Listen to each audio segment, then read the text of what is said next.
Llévame al lugar donde tú estás. Yo solo quiero adorarte a ti. Que tu sangre me limpie, Señor. Quiero vivir íntegro a ti. En el capítulo 7 dice, aconteció que en el cuarto día del mes noveno, es decir, en Kislev del cuarto año del rey Darío, vino la palabra del Señor a Zacarías. Entonces enviaron a Sarecer, a Melech y a sus hombres hasta la casa de Dios para implorar el favor del Señor y para hablar con los sacerdotes que estaban en la casa del Señor de los ejércitos y con los profetas, a fin de preguntarles, ¿debo hacer duelo en el mes quinto y ayunar como he hecho desde hace algunos años? Para poner un contexto, entonces, estamos en la época del retorno y de la reconstrucción de Israel luego que fueran invadidos por el ejército de Nabucodonosor. ¿No? Recuerdan esta etapa que también es un ejemplo de lo que estamos mencionando, ¿no? Ellos son tomados en cautiverio y llevados a Babilonia y están en esa situación por un espacio de 70 años. Y el Señor explica que cada uno de esos años se debe a las tantas veces que ellos dejaron de respetar el año sabático. eh, Entendiéndose que el año sabático está diseñado para que toda la población, especialmente aquellos que tenían una situación económica mala, tuvieran acceso a los frutos de la tierra, a las bendiciones de la tierra, ¿no? Y el no a cumplir con el año sabático implicaba que estaban teniendo un comportamiento egoísta, ¿no? El que era propietario de una tierra, de un cultivo, quería ese año también tenerlo todo para sí mismo y no compartirlo con los demás. Entonces, el no hacer caso a este ordenamiento de parte del Señor llevó a estos 70 años de cautiverio. Entonces, regresan, reconstruyen el templo, reconstruyen Jerusalén, se reconstruye el servicio a Dios en el templo, y estamos en esa época, ¿no? En donde ya se está tratando de consolidar nuevamente la presencia del pueblo de Israel en la tierra prometida. Entonces es ahí donde Zacarías, ¿no? Envía a Sarecer, a Regem-Melech, a sus hombres a la casa de Dios para hacer una pregunta. ¿Debo hacer duelo en el mes quinto y ayunar, como he hecho desde hace algunos años? Entonces, lo que habían ellos establecido al retornar ya a Israel era ciertas prácticas religiosas, ¿no? Como que hacer un duelo en el mes quinto y ayunar ese mes. Entonces, ya están establecidos, ya digamos que el ritmo de vida se ha normalizado, entonces entra en una especie de etapa de prosperidad, ¿no? Entonces se preguntan ellos, bueno, yo estaba ayunando en los tiempos en que estábamos reconstruyendo Israel, en el tiempo que teníamos que estar preocupados con los enemigos que estaban ocupando la tierra, pero ese tiempo ya pasó, ¿no? Ya Israel se ha establecido, ya las vidas se han normalizado y se pregunta, ¿tenemos que seguir ayunando? Entonces, esa pregunta sirve justamente para que el Señor los lleve a revisar su corazón. Entonces vino a mí palabra del Señor, dice Zacarías, Señor de los ejércitos, diciendo, habla a todo el pueblo de la tierra y a los sacerdotes, diciendo, cuando ayunaban y hacían duelo en los meses quinto y séptimo durante estos 70 años, ¿acaso ayunaban para mí? Y cuando comen y beben, ¿acaso no comen y beben para ustedes mismos? ¿No son estas las palabras que ha dado a conocer el Señor por medio de los antiguos profetas? cuando Jerusalén estaba habitada y en paz, y estaban habitadas las ciudades en sus alrededores, y en el Negev y en la Cefela.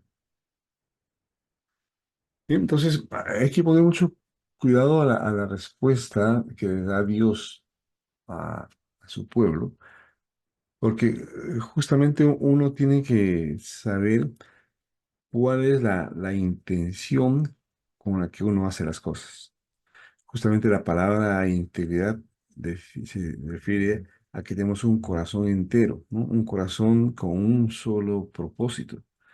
Entonces, cuando hay dos propósitos, ese corazón está sirviendo a dos señores, está sirviendo a dos dioses. O en otras palabras, ese corazón está buscando actuar en función de su propio interés, de su propia necesidad, antes que realmente buscar a Dios y expresarle que Él es lo más importante de nuestras vidas, ¿no? Entonces, lo que les está diciendo es cuando ustedes ayunaban y porque estaban en cautiverio, porque estaban en una situación de sometimiento a otra ciudad, a otro reino, ayunaban y lo hacían para mí o lo hacían porque querían salir de esa situación. Y la mejor forma de contrastar qué es lo que hay en el corazón es cuál es nuestra actitud cuando estamos en otra circunstancia, cuando estamos en una circunstancia de paz, de normalidad, de abundancia, ¿no? Entonces, así como en esos momentos ustedes comen y beben para ustedes, o sea, la abundancia se refleja en tratar de aprovechar todo eso para el beneficio personal, así también cuando ustedes ayunaban, no lo hacían para mí, lo hacían pensando en esa necesidad o en ese beneficio personal que ustedes tienen. Y le dicen, estas enseñanzas se las he dado siempre, inclusive en aquel tiempo en el cual estaban en paz, estaban habitadas sus ciudades y sus alrededores, en el Negev, en el Cefela, etc. ¿No? Entonces, ese tiempo de ayuno está, como decíamos al inicio, diseñado para que le expresemos al Señor que Él es lo más importante de nuestras vidas. Justamente una de las primeras enseñanzas o pasajes que habíamos estudiado es aquel en donde los discípulos de Jesús son comparados con los fariseos, los sacerdotes y los discípulos de Juan el Bautista.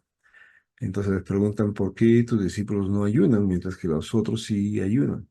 Y él les dice, pues mientras el Señor esté con ellos, ¿por qué van a ayunar? ¿No? Si están conmigo, pero cuando yo me vaya, entonces tendrán que ayunar.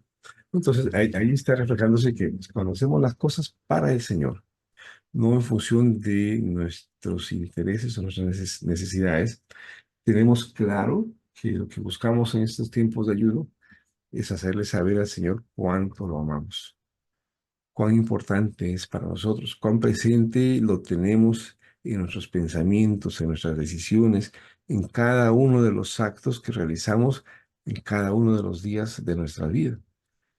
Eso es integridad, ¿no? Entonces el Señor está llamando a que tengamos claro ese propósito. El ayuno es un tiempo especial que no está guiado o motivado por nuestras necesidades.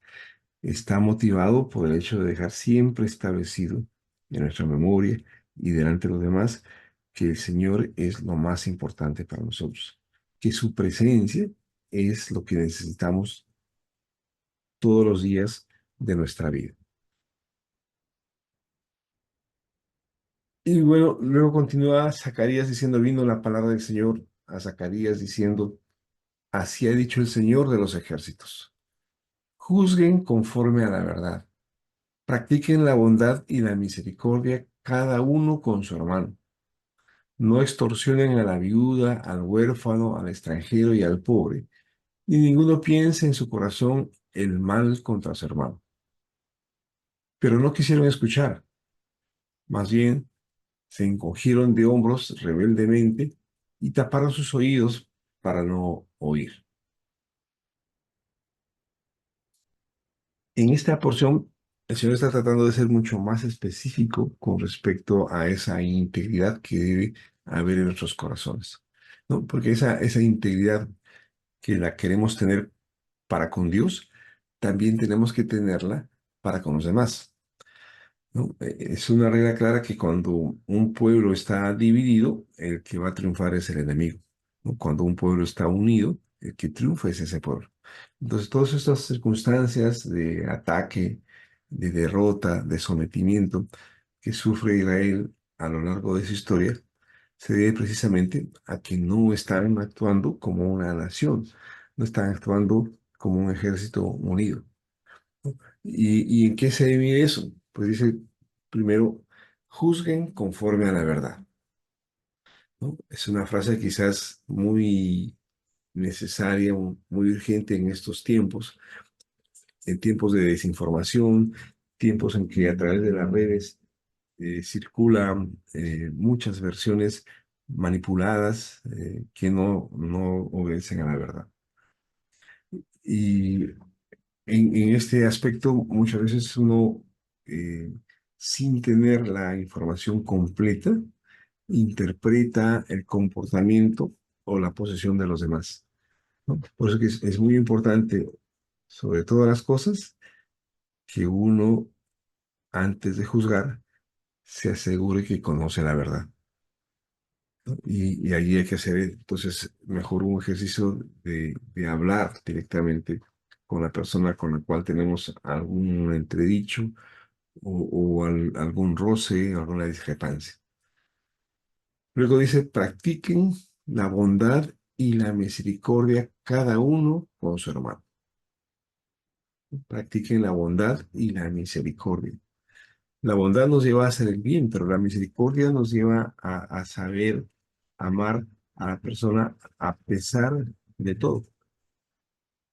Nos es fácil amar a la persona con la que concordamos, con la que pensamos igual, con la que compartimos las mismas ideas. Y a veces tratamos duramente a la persona que está en el error, o está en el pecado, o está equivocada, ¿no? Bondad y misericordia con cada uno de nuestros hermanos. No extorsionen a la viuda, al huérfano, al extranjero y al pobre. Y nosotros estamos formando una familia, ¿no? Y entre nosotros, como toda familia, debe primar el amor.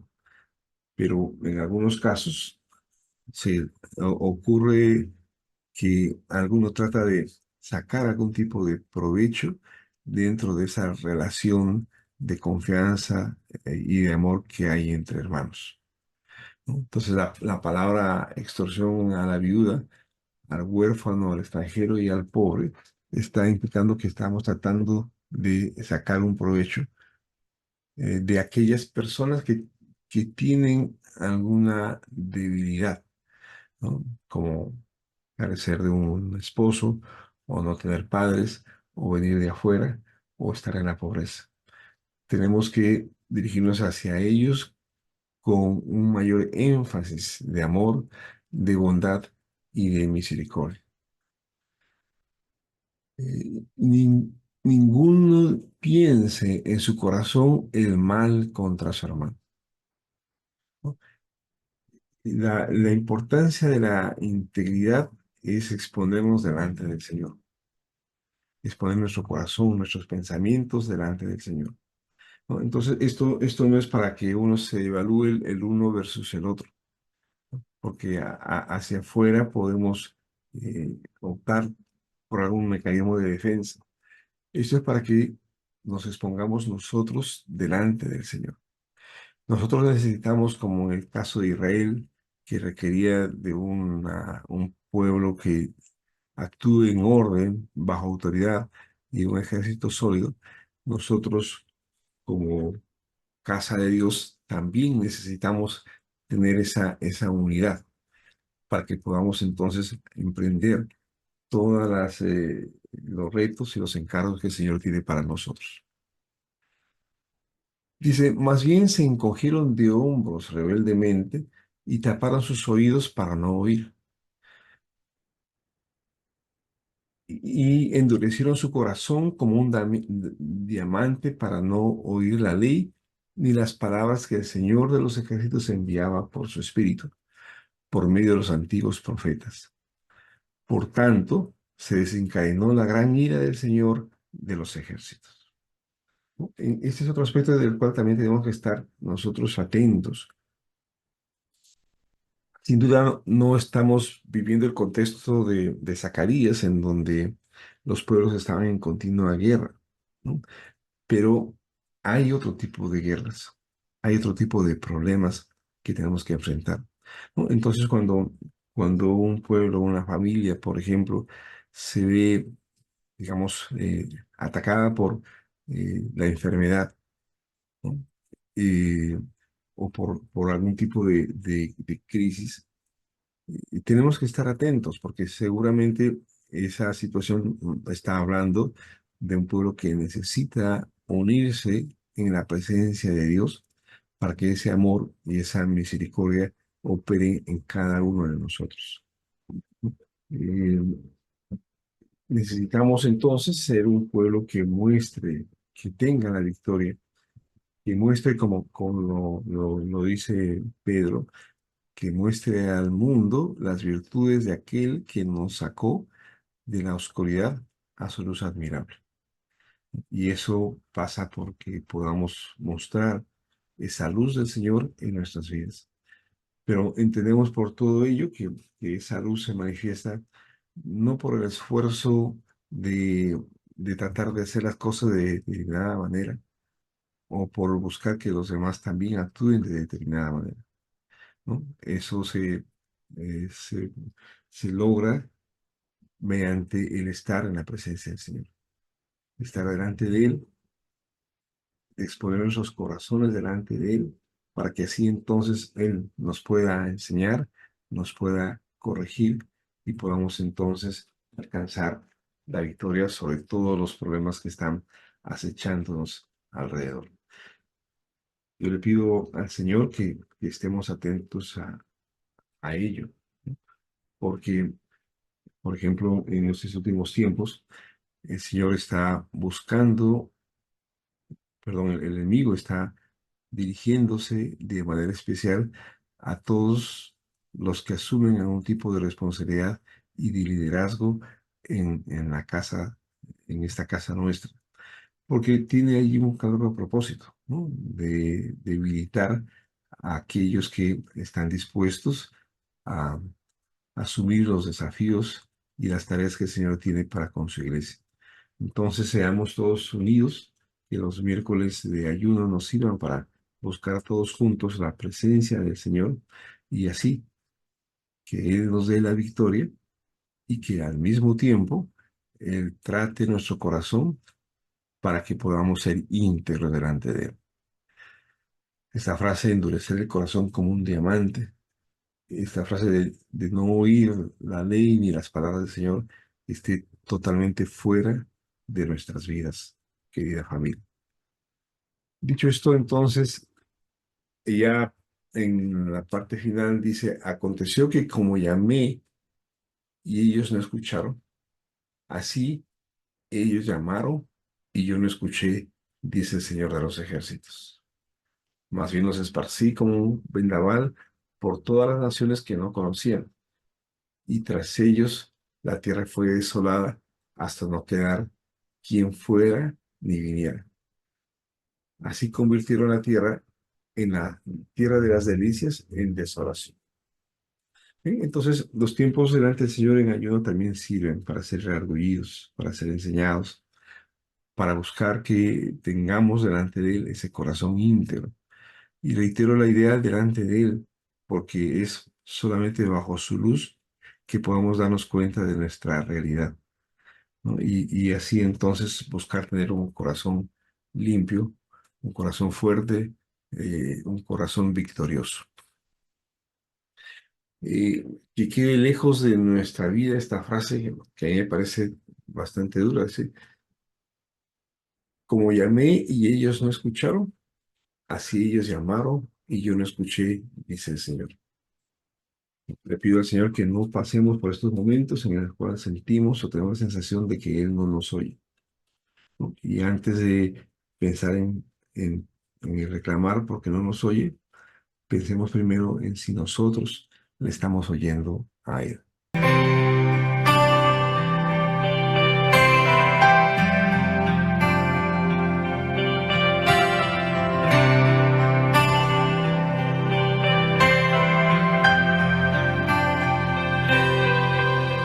Miré por las calles de Jerusalén, escombros, destrozo, oprobio también. Las manos se cansan, dijeron ayer, para la tarea o perecerés. Pero tú levantas un nuevo clamor en todos aquellos que saben creer. Es como un arma, es como una voz que al enemigo empuja a caer. Resistiremos, nos levantaremos.